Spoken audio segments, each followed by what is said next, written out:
Tyson Fury definitely got around tonight, didn't he? We saw him with Roman Reigns and Drew McIntyre. And of course, we got to talk about the main event. The most hyped match, I think, in WWE's history, from most recent history at least. Drew McIntyre had Broken Dreams theme song as like an intro. But oh my god, the electricity for the main event was huge. Listen to the crowd. For the Unified Championship.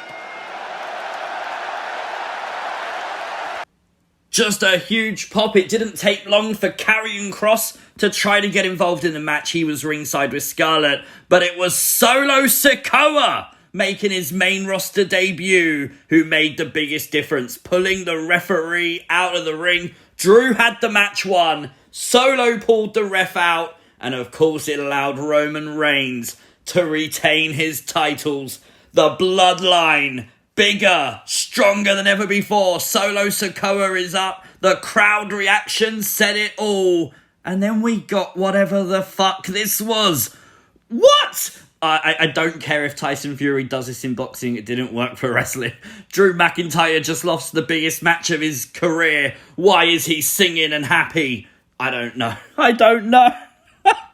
That was a very weird ending for the show. Let's not lie about that. Drew, I still love you, but don't do that again, please. But this is things you might have missed for Clash at the Castle. And if you haven't already, hit the like button. And if you are new to the channel, hit the subscribe button too. It was 62,296 in Principality Stadium for Clash at the Castle. The replica LED screens of Cardiff Castle above the ring. But we had to talk about this. They did pay homage to Bulldog, to Bret Hart. The biggest match in SummerSlam history. Bret Hart was shown ringside, one of the loudest pops of the night. Obviously, he got one of the largest pops. Love that. But we have to talk about the reformation of Imperium. The call-up of Giovanni Vinci, still with the Vinci name, but they are together, which made a lot of sense. Don't know if this is a permanent move, but of course it became 3-on-3. The crowd responded well to this. Without a doubt, match of the night was Gunther Sheamus. These two absolutely killed each other. I love this. Just watch this footage. Look at this shot by Walter. Look at this. Look at the sweat off the back of Sheamus. This is a kind of match that you show your friends to say, hey, do you know what? When they say wrestling's fake, it's like, can you watch just one match? Because I'm telling you, these two guys left it all in the ring. It was Gunther who beat Sheamus clean, but I don't care. Gunther deserves it. I called him Walter earlier. It doesn't matter. It was great to see the crowd giving Sheamus a standing ovation at the end. I do wonder if this is like one of Sheamus's last big hurrahs. We got the heel turn. We talked about it on a video on Tuesday. Would Dominik turn heel? Well, the answer is yes. He kicked Edge right in his little edgesticles. That's a thing now. And he clotheslined Rey too. Oh, he turned on his dad, man. I thought at first he was only going to turn on Edge, but no, he turned on his daddy too. Prince Mysterio, maybe? Of course, the Judgment Day were there. We're still ringside for this, laughing along at Dominik's actions. This is what they wanted originally, don't forget. Rey was shocked. Edge was shocked. The crowd was shocked. What happens on Raw is going to be fun, right? Well, of course, we saw UFC welterweight champion Leon Edwards backstage with Liv Morgan. This happened on the Kickoff show, in case you think I watched the show and I didn't see this. It wasn't on the main show. It was on the Kickoff. And if you went to Twitter, you'd have seen Triple H doing the iconic finger poke with Leon Edwards, which I thought was quite cool. Nice to see Triple H bringing that back.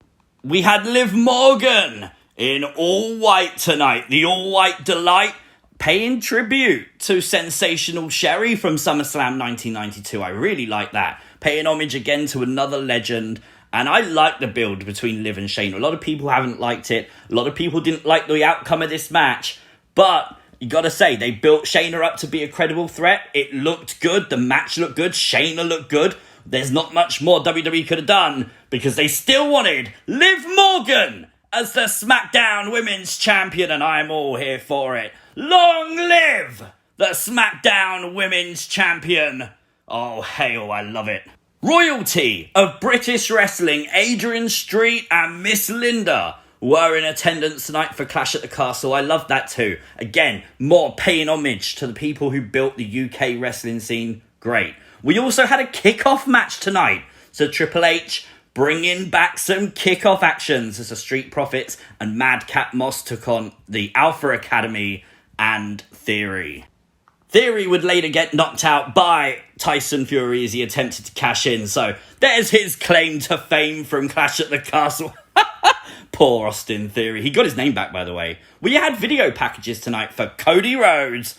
Is he returning soon? They're really hyping up Cody with that video package. And also the man, Becky Lynch, got a huge video package. Could she be returning from injury soon? I hope so. I think both of them are huge names. Both dramatically missed from the main roster at the moment. CGI Lily was back tonight for Clash, but Alexa Bliss didn't have Lily. Well, I'm not surprised, because we do have some laws in the UK, okay? We don't just allow every demonic doll into the country. Makes perfect sense, right? So you had to settle for the CGI Lily, and if you're not happy with that, well, just wait for Raw, and I'm sure Lily will be back because Raw is back in the States, but we should have got a battle of CGI. CGI Lily versus the Clash at the Castle Dragon. Who wins, guys? Anyway, it was a good 6-woman tag. We did get some nice offense by Asuka and Io Shirai. Io Sky, that's her name now, isn't it?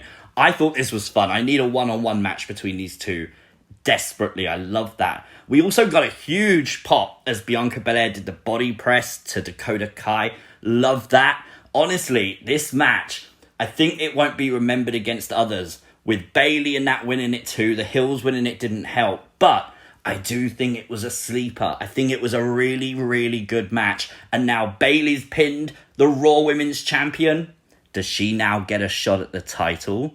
You may have also noticed that Michael Cole referenced the tag team Io and Asuka were in Japan. I think that's incredible. Something Vince McMahon would never have ever done. Now we go on to Clash at the Castle's pre-shows, and this happened in Cardiff over last night. Undertaker one-man show. I've heard so many positive things for that. Do you know what? That's the one thing I'm really disappointed I didn't go to and see this live. Oh my God, Seth Rollins as a devil. It happened, guys. Paying homage to Elton John in Rocket Man. That's the thing. Seth Rollins. To come out wearing that at Clash at the Castle, that's amazing. The attire was cool. Mattel, I desperately need it. But the match with Riddle was great. Counter after counter after counter. Loved it. Loved every minute of it. We even saw a pedigree by Seth Rollins. Who kicks out of pedigrees nowadays? Not many people. But hearing the crowd sing along with Seth Rollins' theme songs, the entire chants of the night. Bayley's, Drew McIntyre, Sheamus. It was really, really fun night of wrestling. But it was a second rope curb stomp. The violence was real as Seth Rollins put Riddle away. Seth with the win. Overall, great pay-per-view. I'm probably very drunk. 10 out of 10. Kind of wish The Fiend was there. We all do, right? But let me know your thoughts in the comments below. Like, share, subscribe. If you are new to the channel, turn on those notifications. You'll never miss another upload. Make sure you follow me on Twitter at CWrestlingUK, and I'll see you next time. Peace!